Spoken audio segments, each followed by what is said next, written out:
Having read your book, what kills me is it's such a quantum leap from your childhood to the several near-death experiences and the absolute intrigue of using your mind to crack people open. What takes a kid from Dennington, Tasmania, through all those scenarios and the desire to right wrongs? Pretty big question, James. I wouldn't say high action content was a big thing that I wanted to put in my life, but I didn't realise once I understood that I had skills where I was good at hunting animals, and I put those skills into, there's no other way of putting it, into hunting humans. People often say to me, how did you get into that? You know, what's the big story about becoming a bush private investigator working all throughout Australia and overseas? And it's pretty dull. I sold the business, I walked over into my kitchen, I made a brew, I got the Victorian Yellow Pages phone book out, and I just started flicking through it, and I found Private Investigator, and I thought, this will do.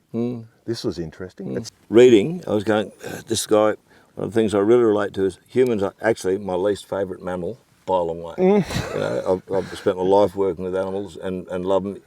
They're not totally predictable, but what you give them is what they return. And in reading this, I'm just going, you know, the sense of satisfaction of getting some substandard human who is just so smug about the fact they're ripping someone off or rorting the system and having, as you said, that gotcha moment. I hate buzzwords, but I can really relate to the point of going, dude, you are on tape and on file, and you, no matter what you come up with, you're stuffed. There must be something about that that's really very satisfying. There is. One of the matters I got into very, very early in the book was where I was deployed. I went down to a coastal community, and this guy was he's a repetition compo kicker, and he was making good money out of it. And I did this surveillance on him, and nothing was coming up trumps. He'd walk down. I actually got myself into this old building, and I was camping in there. I was very fortunate. The local coppers helped me out because they knew he was a very unsavoury character. And I always, every morning he'd come out of his house, he'd walk down the shop with a limp and walk into the video store. He'd buy a dozen bags of chips, some videos, a bottle of Coke, and he'd limp back. And when you do the insurance investigations, they give you a time frame, and that's it. You do your 40 hours, and if you found nothing, that's it. And sometimes you just know that you're on the brink, that there is something there. You just need to push that little harder. And I changed my whole strategy. I had a day left, still got nothing. I rang my clients up and I said, we're done here. And he said, yeah. I said, I'm open. And he said, yeah, of course you're open. I said, well, I'm going to stay here. And they said, do what you may. And I said, if I get the gravy, I'm coming back to you. And so I changed my whole strategy. There was a bank looking over the back of his house, and I went up there the following morning.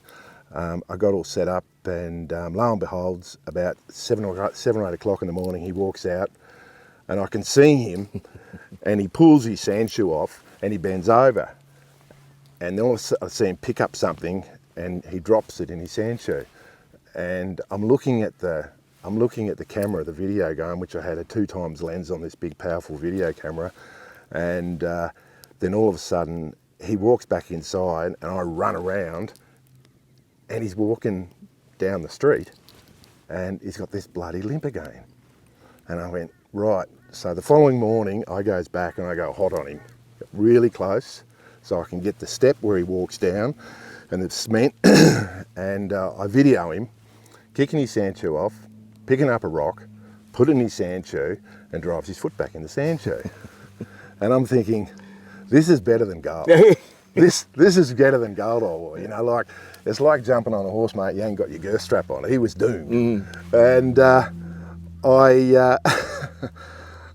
the next morning I went and got again, and I thought I'm going to go for a third time because I've got this fella, and I videoed him again. Then I rang my clients up and I said, if I told you that I have continuity of this guy, he's actually banging it on, and it's factual evidence, repetition of 3 times, how would you feel? And they said, pretty good. This was a company in Sydney, and I said, well, can you send me a document that says that I'm going to send you this content through, and then, and only then, we're going to talk about my fee. Yeah. So they sent it through, and he said, "You're happy with that?" And I said, "Yep." So I sent the video content through, and I had the CEO of the insurance company and a couple other paper shufflers, and they're watching the content. And he said, "Mate, this is it. Yeah. He's done and dusted." I've met some unbelievable people in first responders, ADF. I've got to mention this lady's name, Sherlley Ann Howe. She's a retired. I call her my retired angel. Yep. She was a major in the forces, and she's a lady that helped me and helped me construct the Lone Operative, the book itself. This is the start of a long story. It's great. You're an amazing human being, and like I say, people don't know I live here for a very good reason. I'm not that fond of humans, but they'll make them a business to get along. But that's not true. I actually love humans. I spend a lot of my time being monumentally disappointed in them, but that's okay too, you know. But when you turned up, you had no idea that the thing that really flicks my switch is someone turning up unannounced. And the thing that saved it was you said to me, "You don't know me from Adam." And I said, "You're right." and at the back of my mind, as you've said to people, you got 5 minutes. Yeah. And here we are. I thoroughly believe in what you're doing. Your story's absolutely bloody amazing. And a mate of mine, great piano player, Rick Millick, said, "If you're not living on the edge, you're taking up too much space." That's where we're going to, mate. All right, I'll give you an out point here. And that's the other thing, you know. You live out here or you live further out where you've been, lying doesn't get you anywhere, you know. You're either telling the truth or not.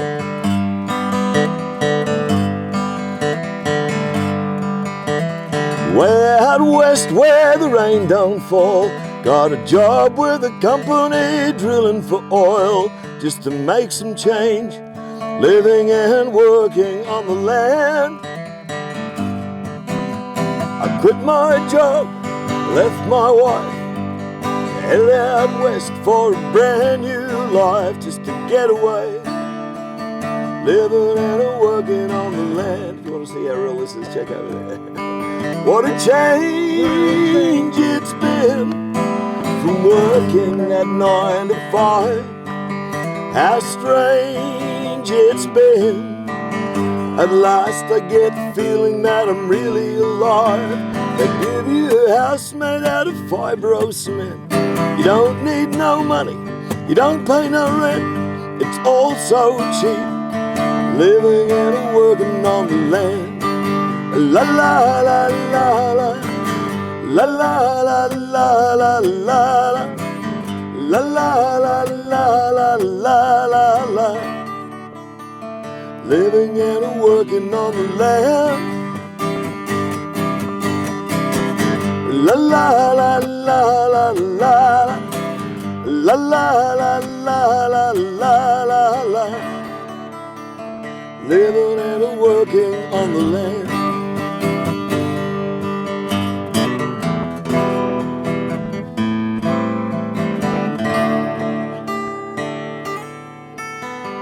Nothing much to do on Saturday night, but get into some booze, maybe a fight, 'cause it's tough out here, living and working on the land.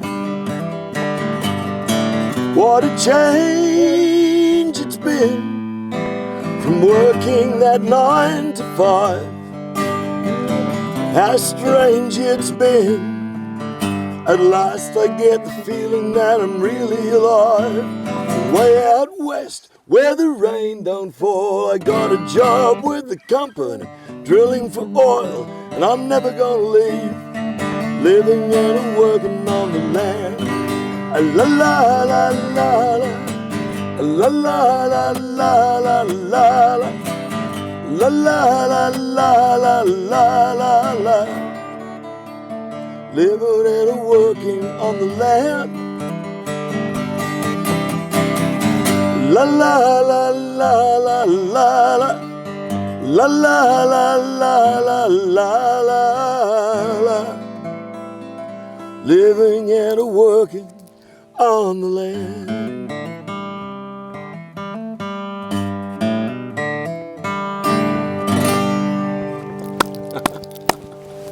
It's been a real pleasure, and I'm looking forward to getting to know you better. I was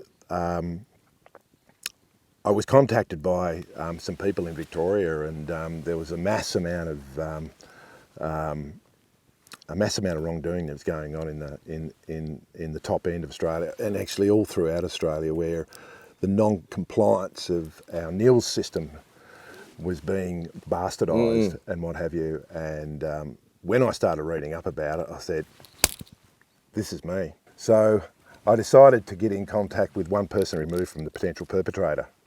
And I told him I was coming up to have a sniff around. He wasn't happy. When I Poking the bear. I was poking him, but we'll see who poked the bloody bear back. But anyway, when I got off the plane, I remember I was smoking an odd rollie or two, and I walked out. I walked past the departure lounge in Darwin, and there's this bloke sitting there, and I looked at him, and he was sort of, he was dressed like you, and I'm thinking, this guy just doesn't fit into the equation. And I walked outside, and he walked past me, and I was sitting there rolling a cigarette, and then he walked over, and there was three of them in an old 79 Series Land Cruiser, and had these phones up, and I could see these phones, they were taking photos of me, whatever. Anyway, I had a hire car there, and off I took. Then the chase took place, and I busted them at a set of lights. If you know what you're doing with lights, you can use lights pretty quick to get somebody off your tail, and because then my car was burnt. And then So to a novice, that made perfect sense. Oh yeah, fair enough. Yeah, Makes sense. Yeah. It's something that you use. It's one of your skill sets you use with traffic lights. And anyway, to cut a long story short, I'd been training for this matter and another investigation, and I had enormous backpack and dehydrated food and what have you, and bits and pieces. No sat phone. I had a two-way, and I had a GPS, and I made sure that was a bloody good GPS, because I can tell you now that GPS, it saved my life. I was taken to a point where I had a black fella mate that took me in there, and him and a couple of other young guys, and I said to him, I don't want these young guys to know what I'm doing, and we don't want the bush to get going. And they dropped me off, and he said, you just walk? And I said, yeah, I'm going to go for a walk. He said, when you come back? I said, I don't know, see me in a fortnight's time. And first 3 or 4 days, actually the first bloody week, I totally enjoyed it. It's evident in the writing. It's like you just let loose in paradise. Yeah. Mate, you know, the second night I was sitting up on this escarpment, and you know, before you lay down, I took my boots off, and I had a pee over the rock here, and unbeknownst to me, about 3 or 4 hours later, I had a mob of dingoes who were coming up to, trying to... Yeah. Someone's marked territory. My word, mate. Well, I marked my territory, mate, and obviously they smelled it. But, you know, some of the things, when I got back down onto the flats and what have you, I walked onto this, and I smelt him before I saw him, a massive big crocodile, and he killed this bloody great big hog. And I walked very, very close to his kill zone, and as you well know, you get close to a croc's kill zone, mate, you want to be pretty quick on your bloody feet to get away from him. Yeah. So the story goes on where for 7 or 8 days, I think it was, I walked around. I was literally walking through the bush, and I was consuming food, consuming energy, and what have you. And And I got a bit of a stampede happen with a few cattle. That's a hell of a story. That's a beauty, yeah. Man, mate, you should have seen me run across this flat, and I had this it was like a bullhole, James, right? Yeah. And I can see this bullhole coming, and there's this helicopter coming about 3 or 4 k's on me, and I'm going flat out, and I'm thinking, get my arm out of this backpack, it's going to rip my socket out, and I leaped into this bullhole, and it wasn't a bullhole, it was a pig waller, and stunk. Stunk. Anyway, you didn't have to worry about your P's and Q's where I was, so it went on, and I started to find patches where these Niels tags had been burnt, and that really excited me.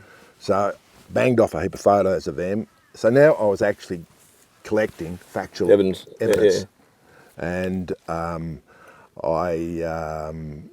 I went forward, and I was walking along this river. We won't go into where the river is because the river sort of does compromise the whole situation. And lo and behold, about 400 or 500 metres away, I was working my field glasses, and I saw this tinny sitting up on the bank, and I thought, Jesus, the last thing I need is somebody in here with me. So I dropped my backpack off, and I'm wandering up through the side of the river, and gets to the tinny. And I reckon it had been there for 12 months. Pulled it out, had 2 little drums of petrol in it, give them a shake up. What got me to learn all the way through, I've never known about that, chuck it on the ground, see if it flies up so don't poison the tank. Biggest trick. It's the biggest thing with if you want to work if the petrol's still got the octane in it. Just throw a bit on the ground and throw a match at it.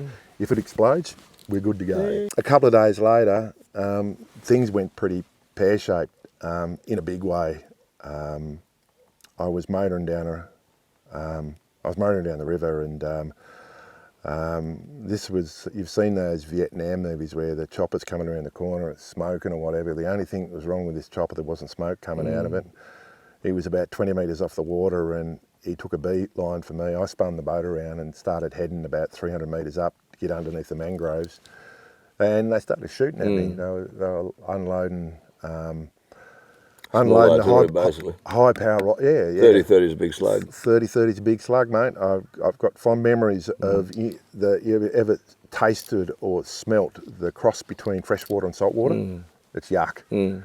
And it was coming through the hole. There was 3 holes in the boat, and 2 or 3 holes in the boat, and it was coming through and spraying me. I got underneath the mangroves where they couldn't get to me, couldn't see me, and I was trying to blow them back. I bailed. The boat was going down, and when I bailed, I had my backpack on me, which had a bit of gear in it. And I don't know if you know, a backpack is about the biggest anchor you could possibly have. Straight at the bottom. Man, I was going to the bottom, mate. I couldn't open my eyes. It was just black and muddy and what have you. And I'm reaching, and all of a sudden I got this limb, and it was that slippery, had that much murk on it. The first grab, my hand slipped straight off it, and the next grab, I went straight back to it and grabbed hold of it and pulled it like so, and I popped straight up, and I don't have much air left in me. I managed to crawl up over the bank. It was a big lip. It was in a tidal swamp, and I laid there, and they were that close. I could see the ring on that Winchester 30-30, the special. They put a special out. There's a ring on it where you clip it into your saddlebag, your saddle sheath, and it was flapping around in the wing. Did you get a look at the fellows that was at the same block like you met, you reckon? Couldn't you see? Just busy breathing. I was pretty busy, old boy. I was reading that and thinking, I haven't spoken to many people who can identify their near-death experiences. No, mate, I've had 3 in my life, and they change the way you see the world. They changed the way you see the world, mate. The registration to the chopper masked up. It was all premeditated. Don't worry, they would. They were coming in either want to do 1 or 2 things, frighten the living daylights out of me and killed me. They killed my second last life. So you're on 9 now. I was on 8, and the 9th one's I'm about to tell you about. That 4 hours, I endured an enormous amount of pain. I had to those swamps. those tidal swamps, it's like walking through a miniature Jurassic Park. There was bugs there that were landing on me, and I had no idea what they wanted, but all they wanted off me was my blood. And the mosquitoes were huge. So I wrapped mud. I pulled my shirt down and zipped it all up, and I wrapped mud on my face and my eyes. And then I started sweating, and the mud was, oh Christ, man, you know. Full on shit show. So pear-shaped, mate, you don't want to know. It makes me one of the questions I want to ask. It's amazing to have an instinct where you know, outside your skill set and your serenity and the things that you learn from old Tom and just stay calm and your father, it's very, very hard to beat genuine panic when you know you're going like, hang on a sec, I'm right on the edge of losing control here, not of yourself, but of the situation. Yeah. How do you push through that? It was just back to old Tom. Old Tom, the story about old Tom when we wrote the book, and Sherlley was the first person to read that, and she said, and Sherlley said, what the hell's coming? And I said, I'll get the chapters to you. You screw them up to me, girl. And that's what she did. She did an unbelievable job, together with another lady, Jan Day, and Janice Ho. They were working a bit in the background too. But it's strange, James, when a situation is put under you and it was put on top of you and put so much weight onto you.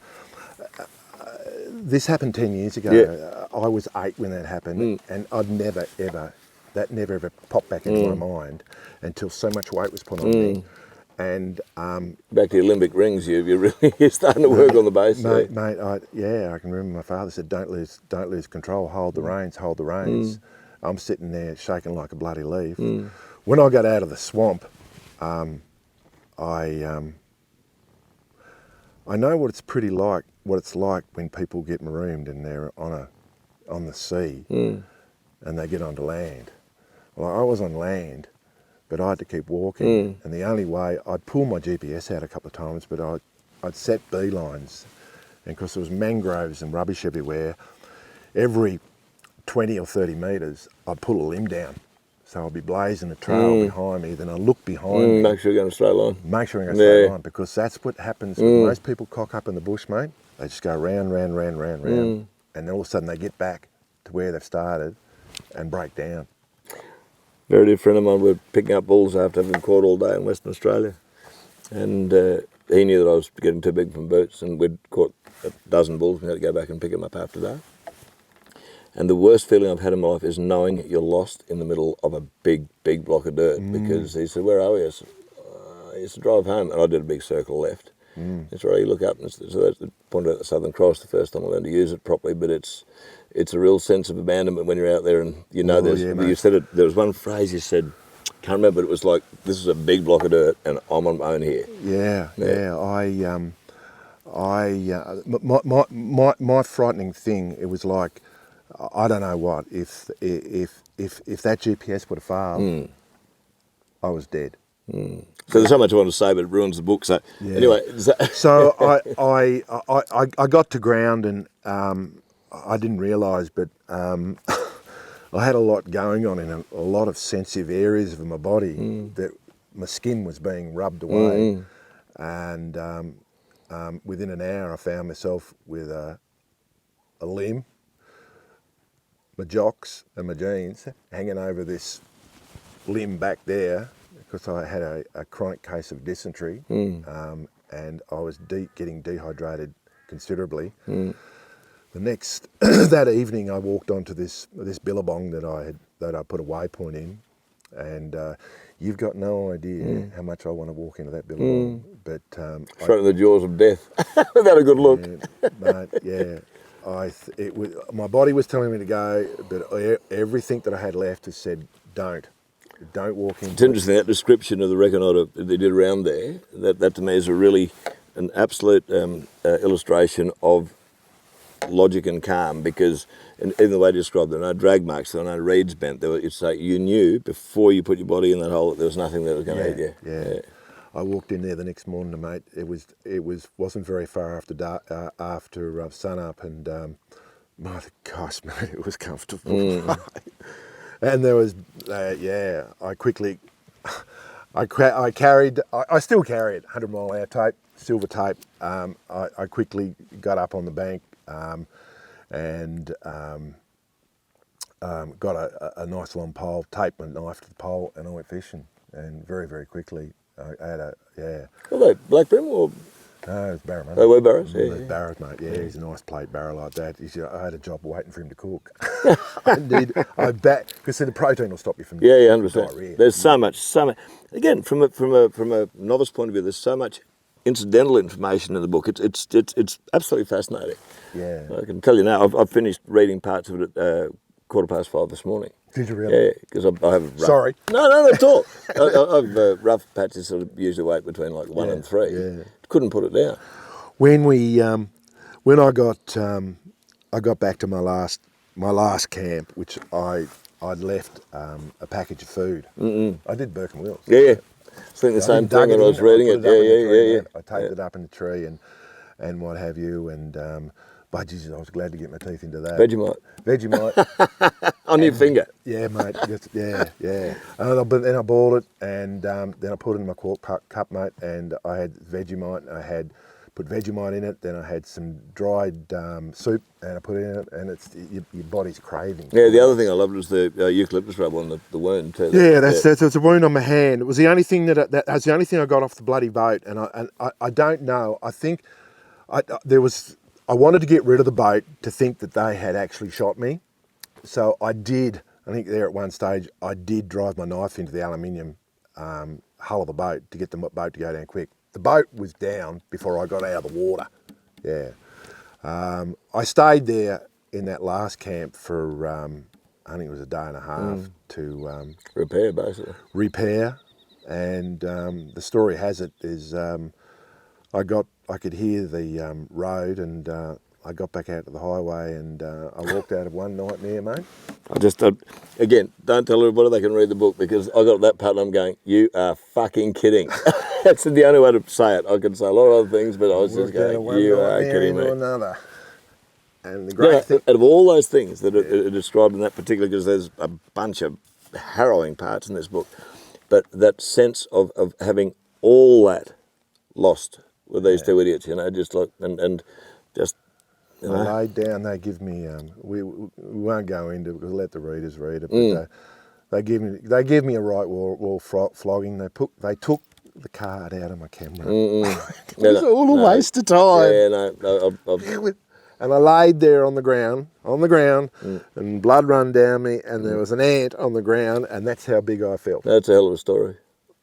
We're going to stop talking about it, otherwise people won't read the bloody book. You've got to get this thing, it's fantastic. Yeah, so I had, I went home, and I had these two big jobs that were coming up, and the next one how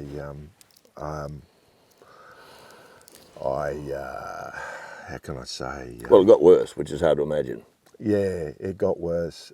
I was suffering, James, PTSD to some people, and to me, this is what it was. It's a drug. My body was making that ridiculous amounts of adrenaline, and I wanted to make it again. I've never taken drugs, and I won't take drugs, but I can only think what people get out of highs with taking drugs and what have you.